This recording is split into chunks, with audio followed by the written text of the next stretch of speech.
Marami pa rin ang hindi makapaniwala sa one-hit Kimiko katulad ng mga ito. Kaya ngayon papatunayan ko sa inyo na hindi ito creation camp at ipapakita ko ito sa inyo sa Classic. Much later. Para naman sa build at emblem ay panoorin nyo hanggang dulo dahil dun nyo malalaman kung ano yung ginagamit ko. Dito nga sa early game pa lang nagkamali na agad ng pwesto si Leslie kaya madali lang namin ito na first blood. Sige, TP ka lang dyan. Mamaya ka sa akin.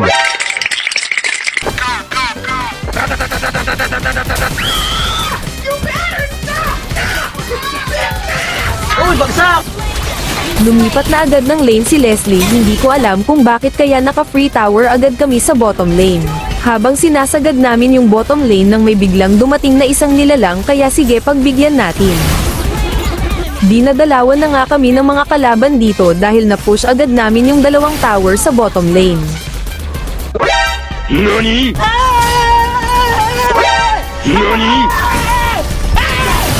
Why are you running? Why are you running? Huh? Pastilan. So weird.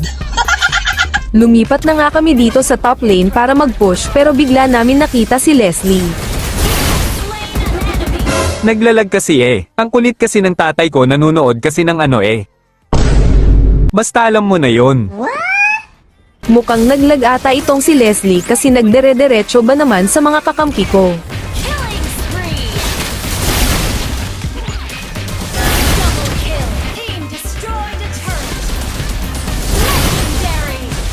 Pasalamat ka, Kimi, lag ako. Maghanda-handa ka na dahil one-hit combo ka sa akin mamaya. Are you challenging me? Gusto ata makarunes ni Leslie ng one hit kaya sige ito tignan nyo. Hey, y'all, come look at this!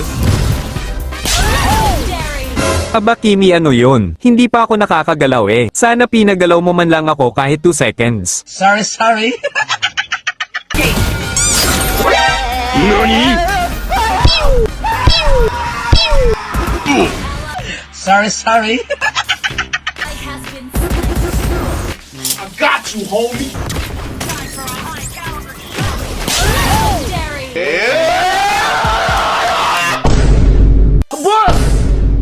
Kung may nagtatype pa ako eh. Papansin ka masyado, boss. Okay. Ilang segundo na lang mag-respawn na ulit si Leslie kaya syempre hindi ko ito pagagalawin pa. Nakakadalawa ka na, Kimi, ha? Pag ako nakagalaw dito, hindi mo magugustuhan ang gagawin ko sa'yo. Huwag kayo iiyak. Habang wala pa si Leslie kay Zilong ko muna papatikim ang one hit ko.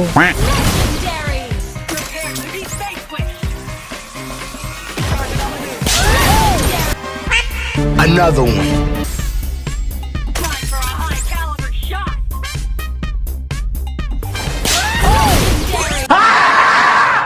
Ano ba? Hindi ka ba talaga titigil? Ano ba ginawa ko sa'yo? Bakit mo ako gine-ganito? Lahat na lang kayo ganito pinaparamdam sa akin. Huwag kayo iiyak.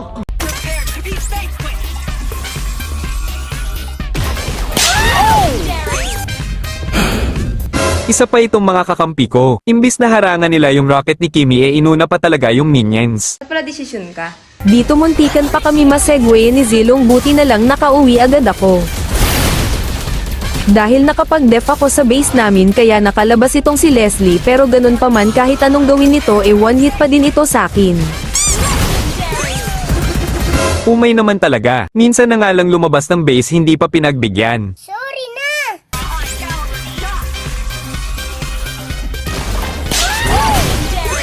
Hindi na ako natutuwa sa'yo, Kimi, ha? Sinasagad mo talaga, pasensya ko. Sagarin din kita dyan eh. Joke lang, baka makita ito ng misis ko. Malapit na ulit mabuhay si Leslie syempre balak ko ulit ito hindi pa galawin kaso lang biglang dumating yung kakampi niya kaya ako pa ang nabigyan. Buti nga sa'yo. Kanina ka pa eh. Eh di alam mo na ang pakiramdam ng napipitas. Talaga? Hindi sana pinabillboard mo. Masayang nagki-clear ng minion si Leslie kaso dumating na naman ako para pitasin siya. Hey, y'all, come look at this!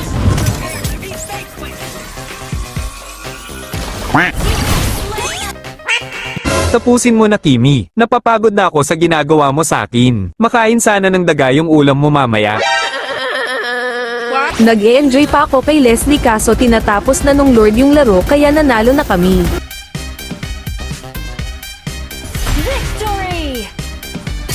Ngayon naman ay ipapakita ko sa inyo kung ano yung mga item and emblem na ginagamit ko kay Kimi. Unang-una syempre Arcane Boots, pangalawa Sky Fiercer. Take note lang guys, mas madaling maka one hit kapag 60 plus yung stacks ng Sky Fiercer. Pangatlo ay ang Genius One, pang-apat ay Holy Crystal, pang-lima ay itong Lightning Truncheon at ang pang-anim ay isa pang Holy Crystal. At kapag na-build mo na lahat ng ito ay pwede mo na ibenta ang Arcane Boots at bumili pa ng isang Holy Crystal at sigurado ako na sobrang sakit nito. At para naman sa emblem ito ang ginagamit ko.